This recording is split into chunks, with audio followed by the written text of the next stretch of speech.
Hey guys, Eric Cogorno here with Performance Golf, with overall golf stud, but in particular short game guru, Derek Deminsky to my right here. Derek, thanks for coming out. You bet. Appreciate you. Derek's out of the 49er Golf and Country Club right out of Arizona. 2022 Southwest Teacher of the Year, I believe. Yep. Coach short game players on all kinds of different tours around the world. And lucky enough for us today, he's going to help guide us through short game around the greens. And really the goal of this video is to give you the easiest way possible around the greens in terms of technique and management to get the ball consistently as close to the hole as possible, lower scores, enjoy the game more. So Derek, let's say we have this shot off the green, which we do. We've got this 20, 25 yard shot, got some fairway, and then a decent amount of green to work with. You know, in terms of selecting the shot we're gonna hit here and what they should be thinking about, and we're gonna talk through what you do in a moment. You know, one thing I would say is any great short game player that I've spent time around can hit all the clubs and all the shots. Right? They not only can hit one middle trajectory shot, they can hit it low, medium, high, and they can use different clubs to hit those trajectories, which is what we want to talk about today. So let's say you have this scenario, you're off the green here, right? We've got sort of just a normal shot. How would you approach this and how do you decide what you want to do? Yeah, so for myself, my students, and in general, I'm trying to hit the easiest shot. Also the shot that I feel like I could hit, if I have to hit it 100 times, what would I do? Ooh, So that's a okay. thought process I always like to use. Because I can hit the shot a million different ways, right? But if I had to hit it 100 times and take the average, Ooh, what would I do? So like in that regard, I'm always looking a couple steps on if it's reasonable, the lowest loft I can to get this thing running like a putt, because I don't want to have to pick a spot that's way back there. Sure, I could fly this to the hole, but I would make a bigger swing. There's not as much room for error doing that, and my shots can get a little bit more wild. Then here, as I would be looking one or two steps on, pitching wedge, stock middle technique. Yeah, love it. And obviously we're not going to talk as much today for the sake of time. And Derek's stealth spin secrets, which we'll talk about at the end, he goes through a ton of stuff and how you judge the lie. So we're sort of taking for granted in this video. Let's assume you have a normal, good lie like this. So let's say you have this shot and you wanted to, the 100 times, that's so good. Such a good framework. What would you choose if you really had this club-wise and shot-wise? Well, like I was mentioning to you, every time I have a short game shot, I bring all my wedges and my putter because I want to choose the easiest club, the easiest shot I'm comfortable with. So I'm going to bring here, I'm going to use my pitching wedge for this shot, 2 steps on the green, and I'm going to use a stock technique. Now, could I also take the club, put it back in my stance, hit 60 low? Yeah, we'll talk about that. Yeah. But in general, I'm just going to take my pitching wedge, my normal stock technique here, land it about 2 steps on, because I feel like I'm doing the least amount of work to get this ball close to the hole. That's something I've always done, and I've always liked students to do as well.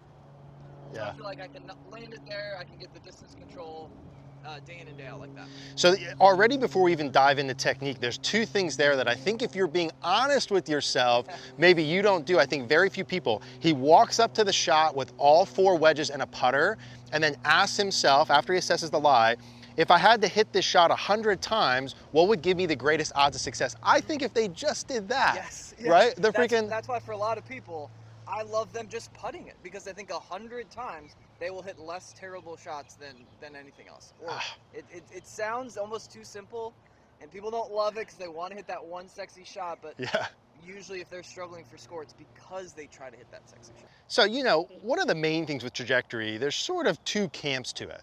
And people come in and ask me all the time and say, Eric, okay, should I learn how to hit the ball low, medium, and high with one club? I see some great players do that. And then maybe the next lesson will come in and say, okay, well, should I do it with multiple clubs? I see some great players do that as well. So what would you say is the easiest way to do it for someone watching? And then how would you start the process of maybe them learning that? So for myself, growing up how I did, I like choosing the club for the job and always trying to keep the same form. So I'm trying to change the least, right? So if 2 steps on, pitching wedge gets to that pin, if I had to maybe go to a left pin here, I can just choose a club that I still land there but doesn't go as far.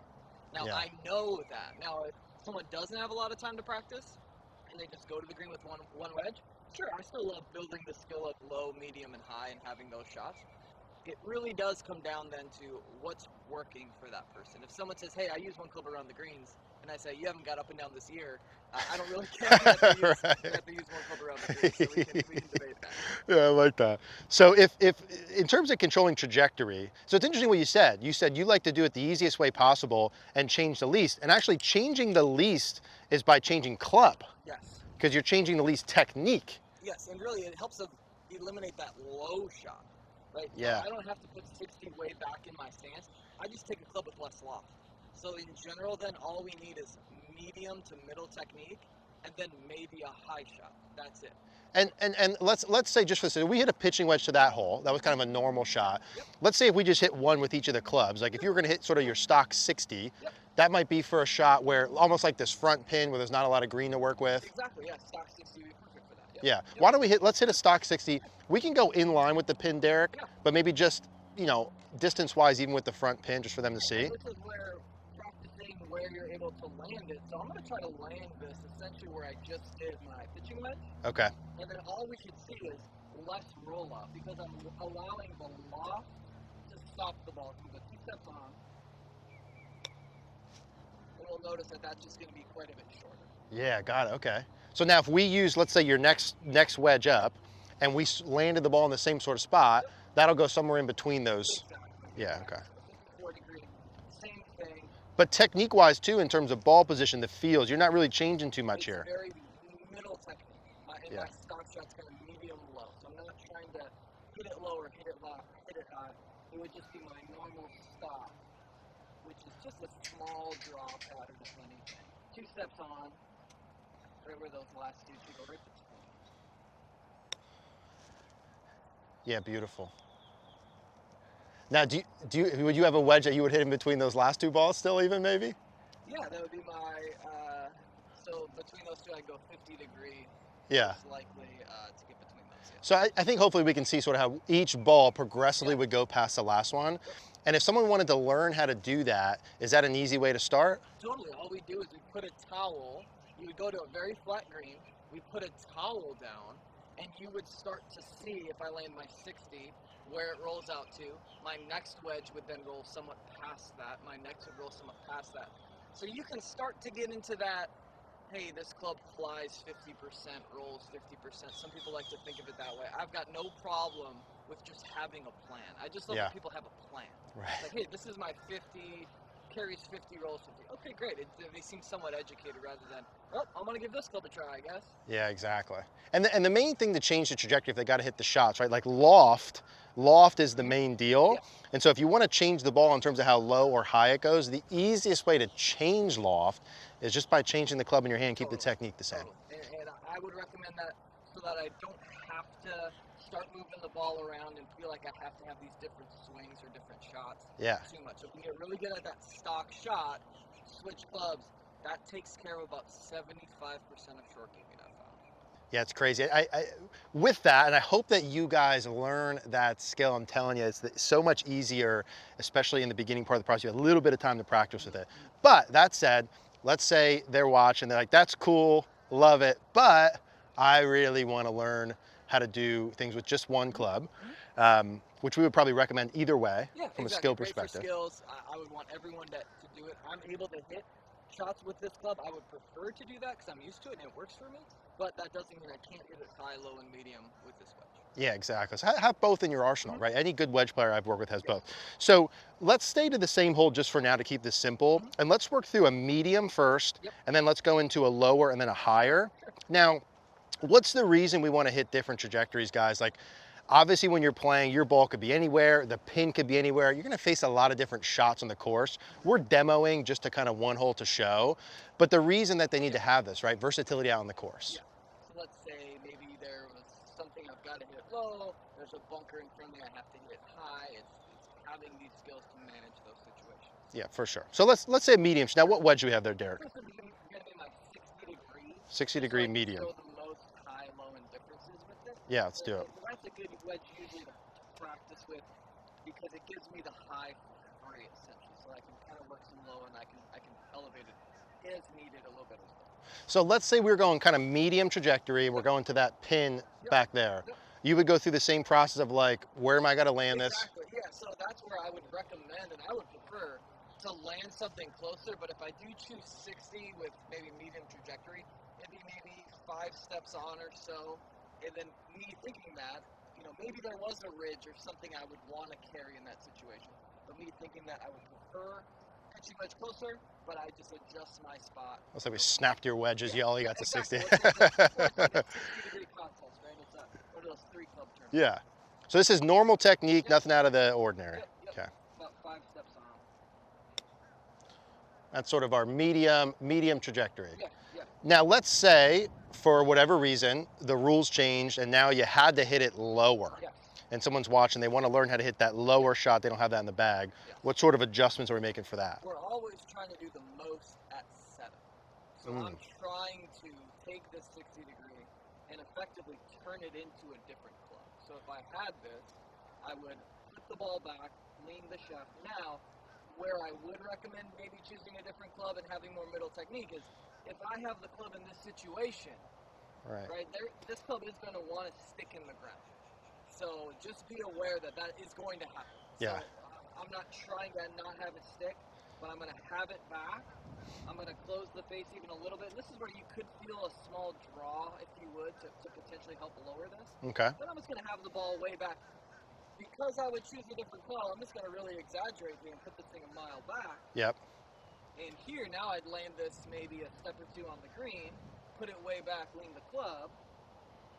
Right, that club's just going to dig, and that's okay. That was pretty well done for not hitting that before. Yeah. So do the most in the setup. Yes. Now in swing, are you feeling, hey, this is basically feels like the same technique as my middle, or is there anything else you're changing in? Yeah, right. If my middle is a little bit of shaft lean, if that thing's way back, I'm aware that it is going to swing a little bit differently, but I'm really just trying to return the club and the shaft how I started. Yeah, gotcha. Okay. And let's do one more low one. What about weight distribution at setup? Any changes for? Yeah, the tricky thing here is when people put the ball back, they tend to want to get behind it. So I'm really still feeling like I'm way forward. This ball feels like it's way behind me. Yeah. And so I've got no problem really exaggerating this. I would never actually do this. Well, at times where I hit it, I might need to. There's like a tree right here. Or I'd rather be hitting one of those, Right. which unfortunately I have a little bit of practice with. So the same concept of laying this kind of right in the fringe there. Club's going to stick. I'm not afraid of that. And that one there even a little bit lower. Yeah, that's cool. That would be like the lowest shot with the exactly. 60. So, taking quite a bit of loft off it is what we're doing. And just be okay with the club's going to dig. Make sure you hit the ball first. Just going to dig. Now let's do the opposite pattern of that. So again, as you watch that, it's like you ask yourself, does that seem easier? Or would it be easier to just grab a different club and use the same technique, right? Obviously a different club. Both can I would work. hope. I would recommend taking a pitching wedge, hitting 5, taking a low 60, hitting 5. Again, trying to find the average. Yeah. We're trying to find, hey, you know what, my pitching wedge doesn't tend to hit the worst one. That's the one that we're after. I like you use a lot of common sense in your coaching, Derek. Yeah, unfortunately, it's always that complicated. Let's do the opposite end of the spectrum. Let's say some golfers are like, hey, I can kind of hit the medium. I maybe am a little lower than normal, but I want to hit a higher shot. We've got the 60. Again, doing the most in the setup? Yes. Okay. And this is just a big concept for those golfers. This is where some of the setups, some of the tilts, we want the club to be doing all the work here. So I'm not trying to help this ball up. Yep. I'm really trying to provide a ton of loft at setup. I'm letting this shaft swing and release. I'm not trying to tilt back. I'm not trying to just pick this thing. I'm making sure, number one, you got to have a good lie, but I'm going to have the face be open, ball forward, big swing. Yeah, that would be our high one. Yeah. And Derek, let's run through like a couple different windows. Yeah. So let's say like our medium one, launched at a certain height through a certain window. Let's say you had to kind of slowly but surely over the next 3, for example, just go a little higher on each one. Yeah. So if you were going like just a little bit higher on the next one. Yeah, so we'll say if middle ball position's here and I wanted just a little bit of height, I might just open the face slightly, a couple degrees, get the shaft a little bit more neutral to where now I'm putting just a little bit more loft on it. Now you almost thinking like the shaft's like straight up and down 90? Yeah, just 'cause I don't need to start opening the face and getting so across it. I can just have the handle back a little bit, face maybe just a touch open, ball maybe just slightly forward to elevate it some. So this would be like if I had a, this is 60 degrees here, maybe this is my 65-degree wedge. Yeah, so a little bit higher, still a good landing angle, land soft. Yep. And if we had to keep going higher, the main variables you would change would be the face more open. Yes. Yeah, there's a point where I can't lean this club back so much because it will really affect my contact. So then I start to get the shaft neutral, maybe just slightly back. But again, I don't want it back here to where I'm going to start bottoming out in a goofy play. Yeah. The ball's going to get a little bit more forward. I still want to make sure that my sternum is relatively on top, really avoiding this tilt back, really avoiding this low and inside move. So this is still where the club needs to be on line. If anything, it might be just a small fade pattern, very neutral. But we'll say that this is maybe my 70-degree wedge. So it'll be neutral, a little bit higher, and then we'll go into this position here. Got it. Where that club is just a little bit more open. And then in swing, longer swing to get the ball to go because we have more loft. Yeah, this is where if you can picture Freddie Couples. Yeah, he'd be a nice, good model there, something like that. He's about as good as they get, where I'm not trying to get short and quick. I'm trying to feel kind of long, soft, and slow, which can be a tricky feel for some, but that's a good image to have in your head. And let's say, so we kind of a little bit longer back. Obviously, there's more loft. We got to get the ball to travel farther. Yeah. Are you doing anything on the way down and through, like any more speed with this? Is there, hey, I'm feeling like I'm tossing it, any of that? Yeah, again, because to the fact that I'm setting up with it a little bit more in front of me, I'm still making a very meaningful reversal, like we talked about. So I'm really trying to program the swing feel and ground contact I need. So I hit this one even higher here. And these, I'm glad you said too, like on these two, there's some intentional sort of back of the club interacting with the ground. Please, yes. Yeah, okay. Yes, when I see someone out here doing this, I'm just watching behind this one. Yeah. Just making sure there's no women or children back there. Right. But yeah, we'll go even bigger here. So now wide open face, ball forward, big swing. And the beautiful shot. And again, I mean, Derek's an expert at this. He's literally one of the best in the world, so he makes it look easy. But the principles, the same technique that he uses is the technique that you need to use. Like he said before, oftentimes we get this played up in our heads of I'm good at this, I'm not, whatever. It's almost always starts with a technique issue. Yes. It's like you're moving the club incorrectly. Absolutely. Yeah. It's rarely someone's skill, and they're usually thankful when I say, hey, it's not you. You don't stink. Your technique stinks. You're great. But Exactly. your technique's no good. So there's so many good things out of this video. Again, this is meant to be one that you come back and watch over and over. The main priority is for you to get the ball closer to the hole, to shoot better scores, etc. And one of the skills you need to do that is to control the trajectory. It's much easier, especially in the beginning of this, to take different clubs. Derek said he walks up to every short game shot with 4 clubs and a putter. He asks himself, if I had 100 of these, what would give me the best odds of success? I think if you just did that, you'd get 50% better. Absolutely. And then learning the skill with one club after that. Yeah, it's just, there's so many shots I can hit that I never use. So when I do play with people for the first time and they don't see these wild spin shots and they see these very boring low pitches that get close. You're the spin guy, come on. Yeah. So it's super fun, great skills to have.